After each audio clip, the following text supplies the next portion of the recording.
Oh yeah! I am the Mongoose coming at you live here on this Wednesday morning. Guys, this is going to be a quick episode. Sal Baps has the Rovid, as we may say.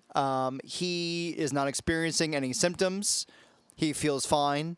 But being as how I am literally living in the basement of my 93-year-old now grandfather, we are not taking any chances with that. So, anyways, Sal Baps and I will be doing our playoff preview next week. I do have some very quick bad news. Let's start off with the good news. Good news is my $500,000 parlay that I got opening lines with, just by the skin of its teeth, survived last night. For whatever reason, Liberty, who lost to New Mexico State and UConn, amongst other teams, towards the end of the year, when they found out Hugh Freeze was going to go buy hookers down there in Auburn, they decided to play last night for the interim coach. And by the skin of my teeth, Toledo minus 1.5, my $500,000 parlay survives. However, I feel really bad. Our Poontang Parlay that I gave you was off to a roaring start until last night with Toledo. They were up 14 points with about 8 minutes left, and the defense was dominant. And then Liberty came roaring back, including a double pass trick play there in the last couple minutes that absolutely broke our backs for the cover. So, nevertheless, guys, I do apologize, but I am coming at you with a brand new Poontang Parlay. All right, play number one. We are going team over Air Force 20.5. Guys, what do we know about service academies? The reason that we picked BYU, why they won with a third-string quarterback. What are these bowl games about for the most part, outside of the playoff? Who wants to be there? A service academy, this is their literal fucking Super Bowl before they go over to, fight World War III over in Ukraine. We are taking team over Air Force 20.5. This Baylor run defense, toward the end of the year, they had some big injuries. It is not nearly as good as last year, which is why they got rid of their D coordinator. I am loving Air Force team over 20.5. Next one, Louisiana Lafayette plus 7.5. They are facing Houston. Dana Holgorsen does not give zero fucks about bowl games. He's about 2-9 or 3-9 against a spread as a head coach. This guy's out recruiting there in Texas, trying to build his roster through the transfer portal for 2023. He doesn't care about this bowl game. If you want to get really risque, you could even money line, but I just feel like the safe play here is Louisiana Lafayette plus 7.5.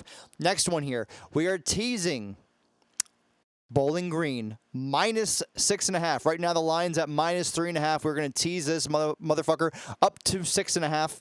Guys, this New Mexico State team shouldn't even be in a bowl game. They have 2 wins against FCS opponents, which up until this year was illegal to get into a bowl game. But they got a waiver because I don't know. They know somebody down there in New Mexico. So I'm loving Bowling Green minus 6.5. You can get that at about plus 132, plus 140, depending upon the book. East Carolina. We're going to tease this down just a little bit. This line has fluctuated all over the place with Grayson McCall out, Grayson McCall in. He's kind of like Ellen's lovers from the 90s. I'm going to take East Carolina here at 6.5.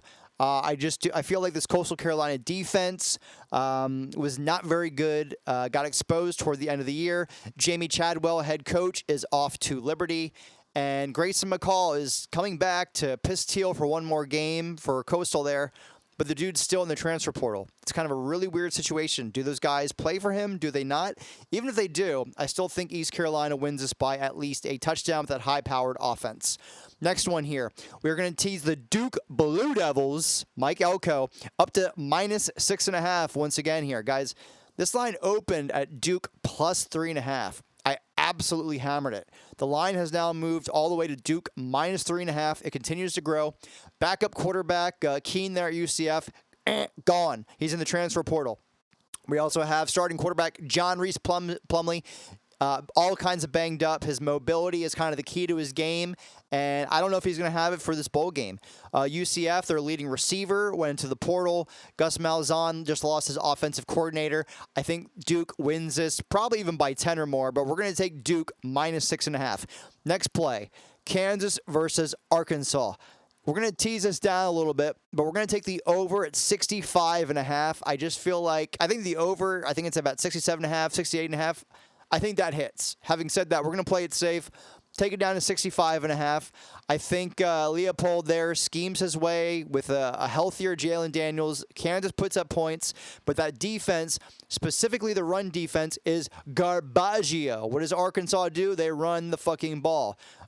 Jefferson is coming back there at quarterback, and I think Arkansas is, at least able to run the ball. So we're going to take the over.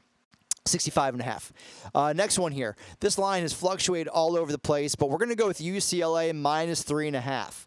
Does DTR play? We still don't know. Does Charbonnet play? We still don't know. Having said that, we do know that Pitt star running back and their D-tackle, who was first team All-ACC and All-American, they are not playing. Their starting quarterback, Keaton Slovis, is in the transfer portal. Pitt all year. Decent defense, but they just do not have the offense. Even if those guys are playing, I don't think they have the offense to hang with Chip Kelly in this game. But with those guys out, I think UCLA comfortably covers 3.5. So we're going UCLA minus 3.5. Next one here. Man, I've been all over the place with this game, but transfers have kind of like thrown off my prediction here. The one that I do like, though, we're going to go with South Carolina team over 24.5. This South Carolina offense has cooked toward the end of the year. They did lose Jaheim Bell. They did lose, looks like Marshawn Lloyd is in the transfer portal. He has not gone to another team yet, but I still think South Carolina has some nice pieces there with their wideouts. For whatever reason, Spencer Rattler is deciding to play football at a competent level. And I just think this is a motivated South Carolina team against a Notre Dame offense playing its backup quarterback without Michael Mayer. I don't know if they can move the ball that well, so I anticipate Carolina getting a lot of possessions. So we're taking team over 24.5. Next one here, we're going to tease my Penn State Nittany Lions up to minus 6.5. Listen, Utah played a great game against USC. However, that was a banged-up Caleb Williams. Until Williams got hurt, USC was rolling on Utah. What is Utah? They're a Big Ten physical team. That's not going to intimidate Penn State. By the way, Penn State had some injuries toward the end of the year. They still rolled. They're getting back Olu Fashanu, their left tackle. This guy was going to be a top 10 pick. Don't fucking ask me why, but he decided to come back to Penn State for one more year. He is playing in the bowl game. Caden Wallace, starting right tackle. He was hurt toward the end of the year. He is now playing in the bowl game. Penn State is down their top wide receiver, Parker Washington. But that's really about the only opt-out outside of Joey Porter, their cornerback. But honestly, listen, Porter's going to be a first-round pick at cornerback. But King was actually, if you look at the analytics, their best corner. Penn State's loaded in their secondary. I don't think it matters. Meanwhile, Utah is down running back Tavion Thomas. They are down their All-American cornerback, and they have a couple other guys who look like may opt out. And I just think this Penn State team is hungry. These young stud running backs absolutely run all over Utah. I'm going to tease Penn State up to minus 6.5. Next one here. I'm taking Washington money line. This line has very gradually come down. Looks like Texas is going to be without Bijan Robinson, their stud running back. I also think that Roshan Johnson is not going to play. He's already accepted an invite to the Senior Bowl. They haven't announced it yet, but I don't think this guy plays. Quinn Ewers was very up and down toward the end of the year. Michael Penix is coming back next year. This Washington team is pumped to be in this bowl game.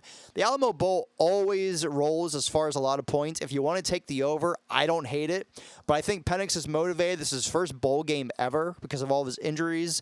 Kalen DeBoer, give him a couple years here. I think he's going to have something schematically that's going to be impressive. And I think this Washington team pulls out the victory in the Alamo Dome in San Antonio. We're going money line, Washington. We're going to money line, Kentucky. Yes, I know they're down their quarterback. I know they're down Rodriguez. Listen, though, Iowa is playing their third-string quarterback. Do I need to say any more? No.